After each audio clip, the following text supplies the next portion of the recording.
iPhone 4G versus Nexus One and Galaxy S with Emilio Vignapiano. So let's start first of all with the hardware characteristic of the three phones. With the Nexus One, that is 190 per 60 per 11.9 millimeter. Then we have the iPhone 4G, that is the smallest of the three. It's 150.2 per 58.6 per 9.3 millimeter. So it's really the thinnest one between the three. The Samsung Galaxy S is pretty nearby in thickness, so it's 122.4 per 64.2 per 9.9. So it's pretty similar, as you can see, in particular in this part. Here you have the antenna for the Galaxy S, so it's a bit thicker. Let's see what there is the weight. Let's start with the Google Nexus One. 135 grams. iPhone 141 grams. And then the Galaxy S is 190 grams. So the Galaxy S, it's the biggest one, but it's the most light of the three. This thanks in particular to the Super AMOLED screen. But before that, let's see what they have on their side. Left side is the fullest one with the balance of the volume for the three phones. The only one that are in metal are the iPhone one, that is also the best material, but we will go further in this. Balance of the volume also here for the Galaxy S. And then on the iPhone you have the button to put the ringtone on vibration and back. Then on the top we have, with the Galaxy S, 3.5mm jack, micro USB to sync and to charge.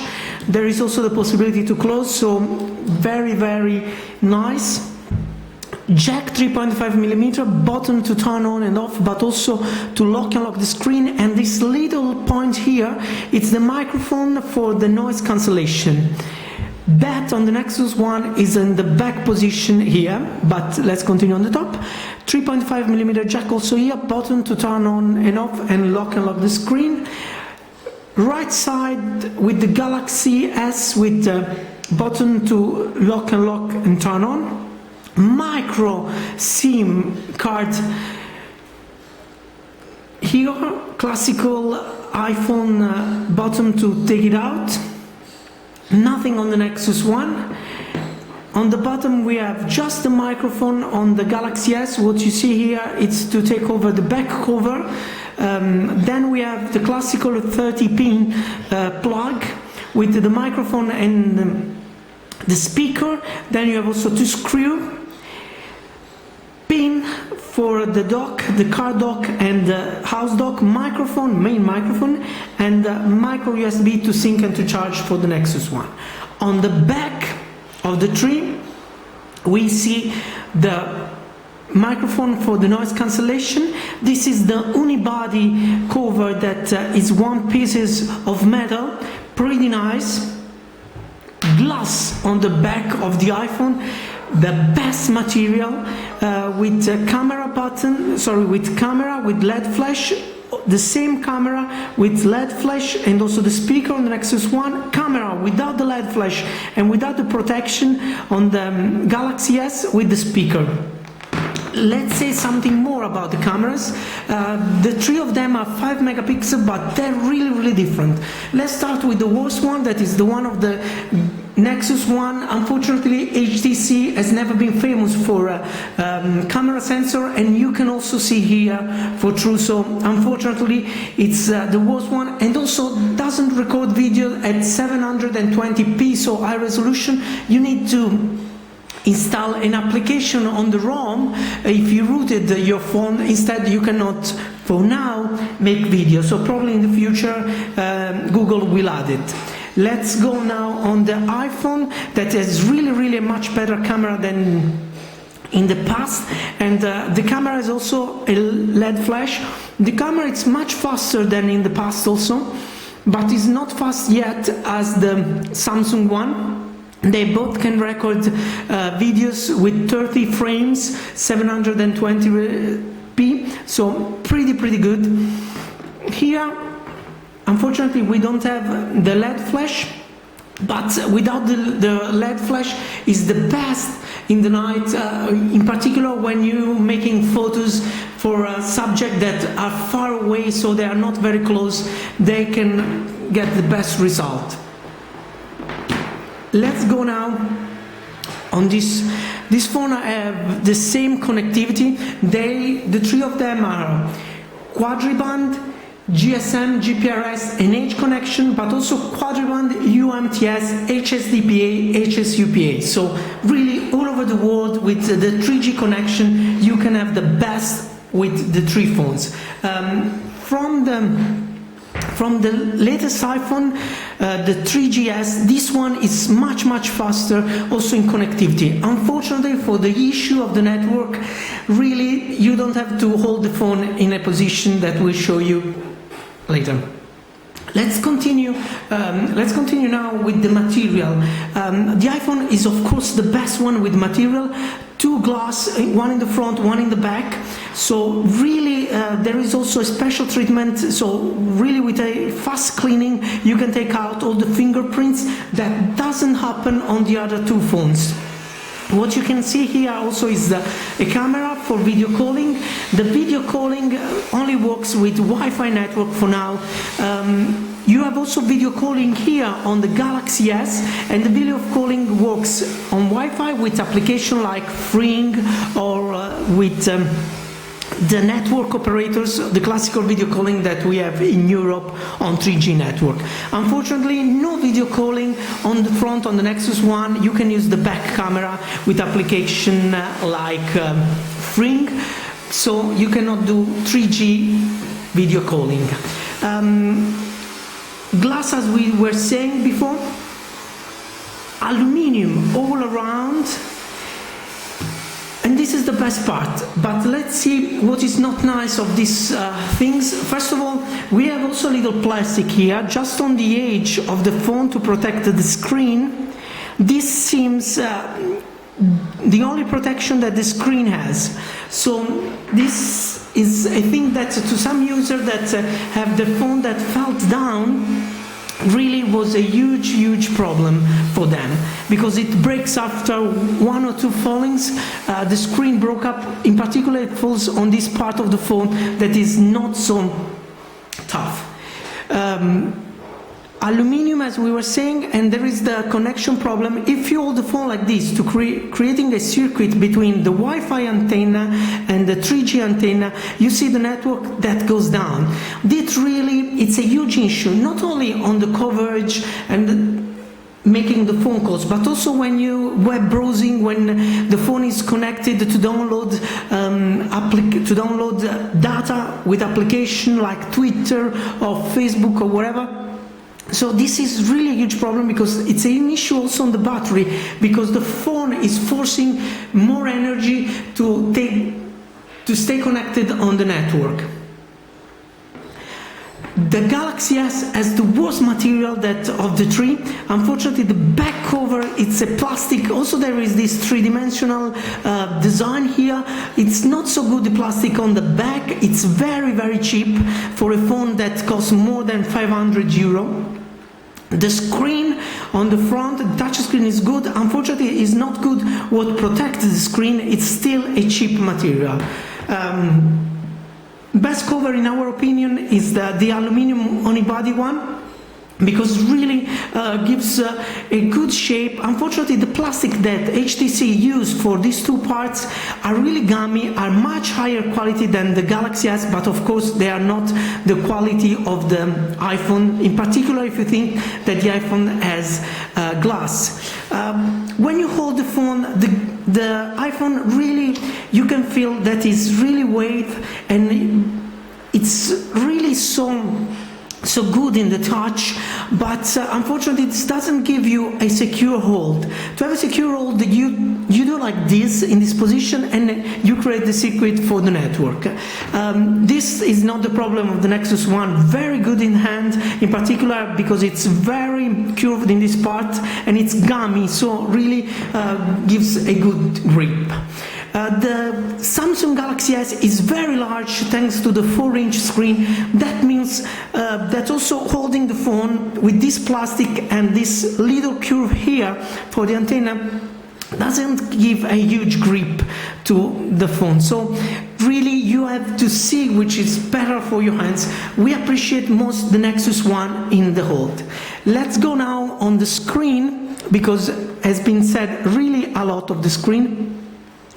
Okay, let's take higher the brightness because we are outside with this screen.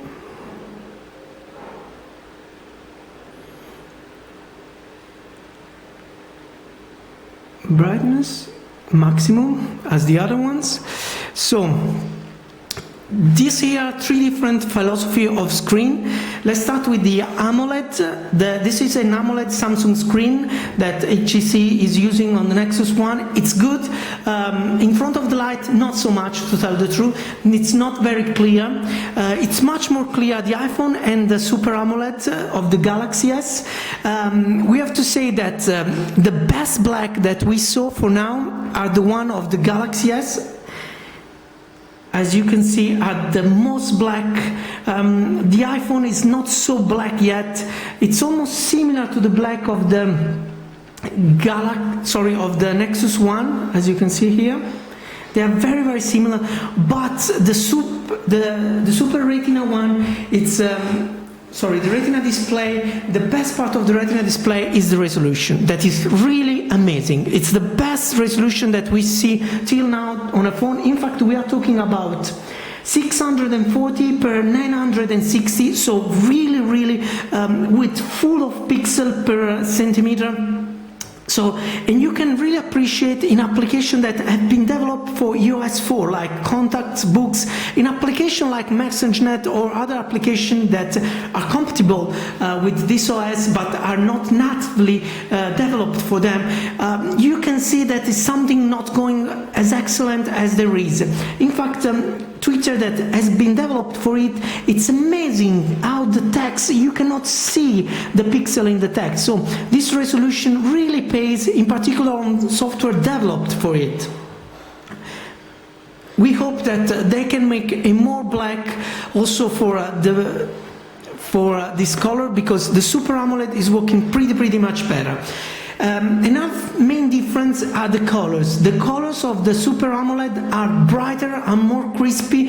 Unfortunately, the resolution on this phone is not so defined as the other one. In fact, we are talking about the classical 480 per 800 pixels, so the best one that there is also Nexus One on Android phones on this moment, but it's not so definite as there was the iPhone one. So the color here are better, but the resolution on the iPhone is much better. What we really appreciate also of this screen is that the fact that, as you can see here, the layer of the touch is almost the same thing as the screen. So there is no difference between them.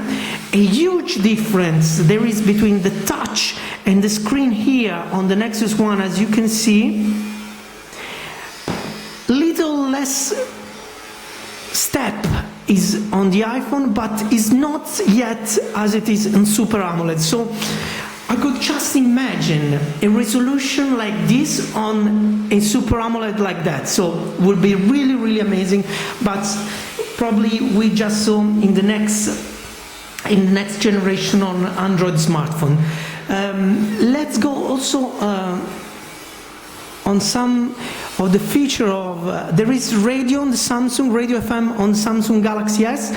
There is no radio, of course, because there is iTunes on the Apple iPhone. There is radio chip on the Nexus One, but unfortunately it's not activated yet. You can just see in other phones like the Desire that is almost the same hardware. Let's go, so I want to show you some difference between application. Let's go to Layer.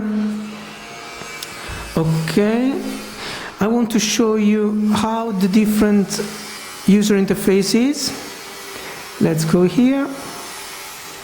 Lyre is the same application, but developed, of course, on the two software. Okay, so as you can see here, unfortunately Samsung lost the network. We are far away from the hotspot. As you can see here, there is the classical iPhone user interface with the name on the top and the core function, and with the menu on the bottom. This means that these two parts of the screen are cutted. On the Nexus One Android, also that is on Galaxy S, you have just on the top the menus and nothing on the bottom. That means that you have more space to see the application. The same stuff happens also on the web browser.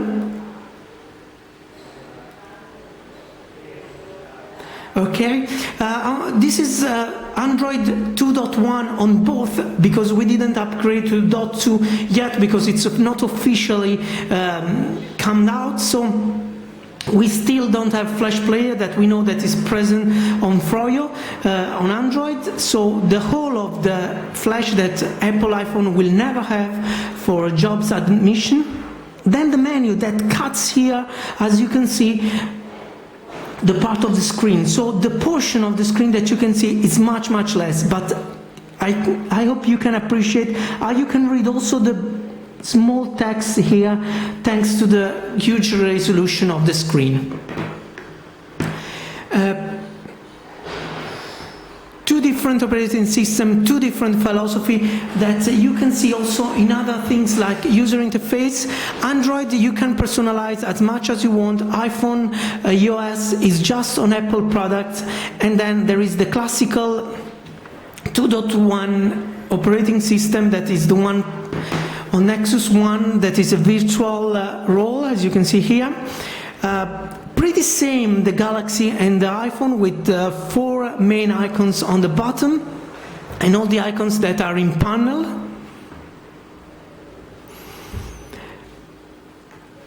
There is multitasking on the three of them, but the multitasking is much different. It's not really multitasking on the Android phone. As you can see, this is a task killer, so you can see the application that are on and you can kill them, you can do what you want. On the iPhone, the application of the multitasking should be activated, and you should be develop the application on this new type of multitasking. So some application will not have the multitasking because Apple doesn't see the utility on the multitasking on them, and also because they are not using, they don't need to use much more energy than the others. This is a main issue on the iPhone, the energy one. The best energy optimization, we should say, that we had on the Nexus One, that really can close 1.5 days without any problem. We charged it yesterday morning, and we did a lot of web browsing here. We charge also here yesterday morning with less navigation. In particular, the use of the GPS here, it's less effective than is on Android. Use much more battery, but thanks God is much better than the iPhone 3GS. Battery here, don't see the screen so big, so you think that also the use of battery is a lot. It's 4-inch screen against 3.5, 3.7, but use really less energy than the others. What really use a lot of energy here is the GPS. And also in the web browsing, the network use a lot of energy under 3G connection. On Wi-Fi, it's the best one. So really, they have, Samsung and Apple, they have to optimize the software. Instead, will be really a main issue to close the day. Also with the new technology, the Super AMOLED and the Retina display, with new battery on the iPhone. These phones are already sold in Italy. The Apple iPhone is coming to Italy in a few weeks, but there are coming some models from France and from UK. We expect that will be also a huge success, and will be huge fighting in characteristic. If Apple can optimize the network issue, probably will be one of the best smartphone on the market. Samsung has to optimize the usage of energy.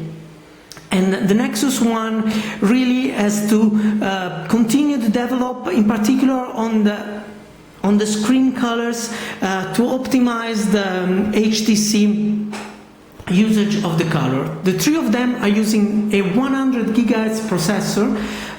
Three different philosophy. There is on the Apple is the new A4 that we already saw in the iPad, and we cannot still appreciate it yet because the software is not so optimized as we said, but you can see that it's a bit faster than the 3GS, but it's still slower than the iPad. So in that is still in the middle.